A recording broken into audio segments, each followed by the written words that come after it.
buong California ginulat. Isang hindi inaasahang revelasyon ang yumanig sa mundo ng tennis matapos lumabas ang isang viral video mula sa panayam ni Gian Castillejo kay Coco Van de Weg. Ang balita? Libo-libong bagong subscribers ang humuhugos sa tennis channel dahil lamang sa ating Pinay sensation na si Alexandra Ayala. Ayon kay Van de Weg, Alex Ayala on center court. My impression of the Filipino fan was so amazing. That's why I stayed to watch the night match, to hear the fans, to feel the energy that comes, because that's all we talk about, but I haven't been able to marami ang nagsasabing, I buy tennis channel so I can watch Alex. Isang patunay na ang insane popularity ni Alex ay nagdadala ng mga bagong mata sa sport na ito. Hindi lang ito basta panalo laban kay Coco Gauff na natapos sa 6-2, 2-0 retirement. Ito ay isang cultural explosion.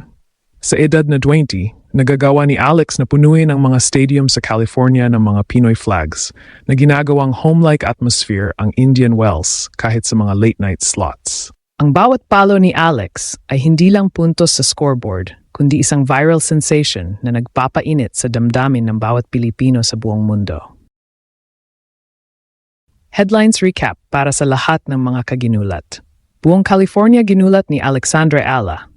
Ang kanyang young star power ay nagpapakita na siya ay isang global phenomenon na kayang humatak ng international subscribers. Online reactions are currently buzzing, kung saan ang mga fans ay overwhelmed. Sa pre-det nakikita si Alex bilang isang inspirational icon. Ang surge ng inspirasyon mula sa kanyang tagumpay ay nagpapatunay na ang local crowd sa California ay nagiging isang global movement. Sa bawat good luck wish na bumabaha sa social media, ramdam ang pambansang pagkakaisa sa pag-celebrate ng kanyang impact. Ang revelasyong ito mula kay Van de Weg ay nagbibigay ng motivational fuel para sa mga kabataang nangangarap na sumikat din sa world stage. Dito nagsisimula ang totoong kwento ng struggle at tagumpay. Ang journey ni Alex mula sa pagiging junior US Open champion noong 2022 ay dumaan sa mga titinding heartbreaks, injuries at ang bigat ng pagiging lone Filipina sa pro circuit. Pero ngayong 2026, ang lahat ng paghihirap ay nagbubunga na.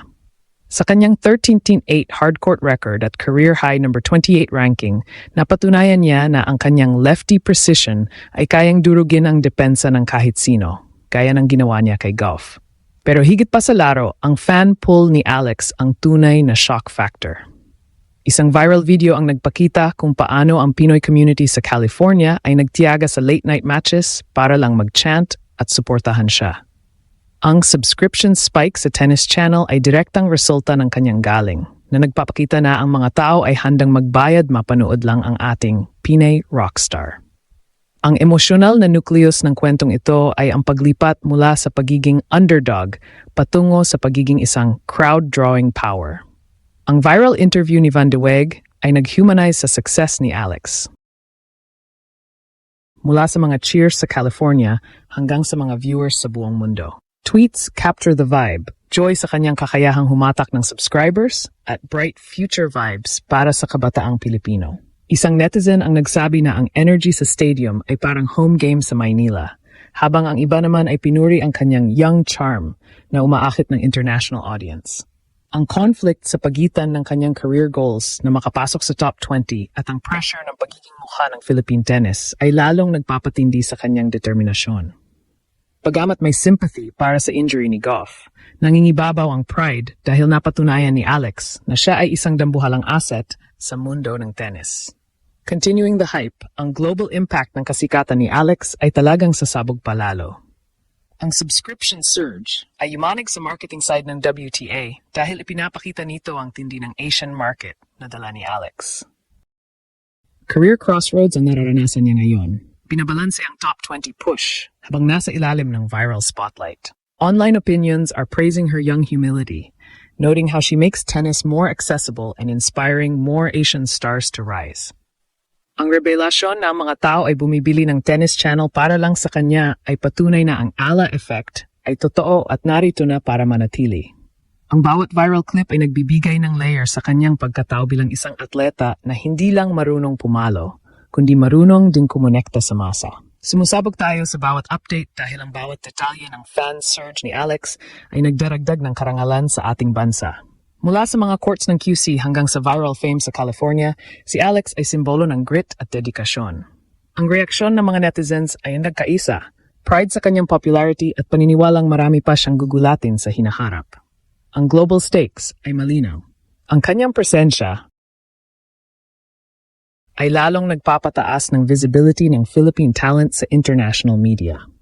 Isang user ang nagmarbel sa maturity ni Alex sa edad na 20, noting how she turned her early struggles into a hope legacy.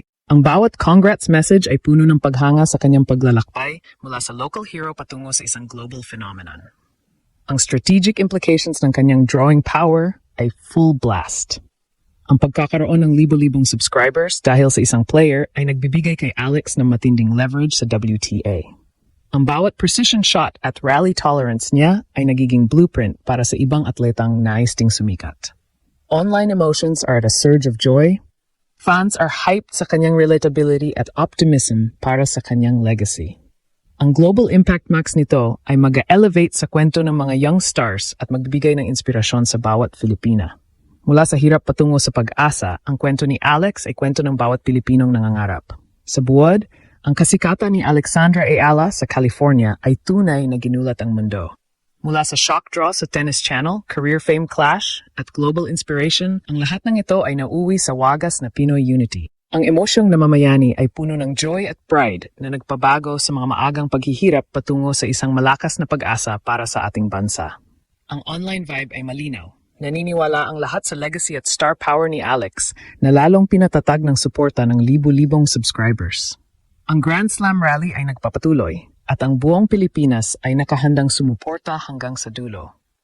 Triumph awaits sa kanyang mga susunod na laban at ang bawat Pilipino ay excited na makita kung ano pa ang magiging impact niya sa tennis world.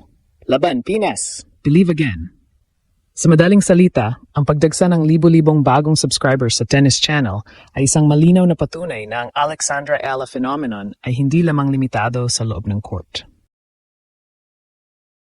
Ang revelasyong ito mula kay Coco Van de Weg ay nagpapakita na ang ating pambato ay isang global marketing powerhouse na kayang bumuhay ng interes sa buong mundo. Hindi lang ito tungkol sa e-score.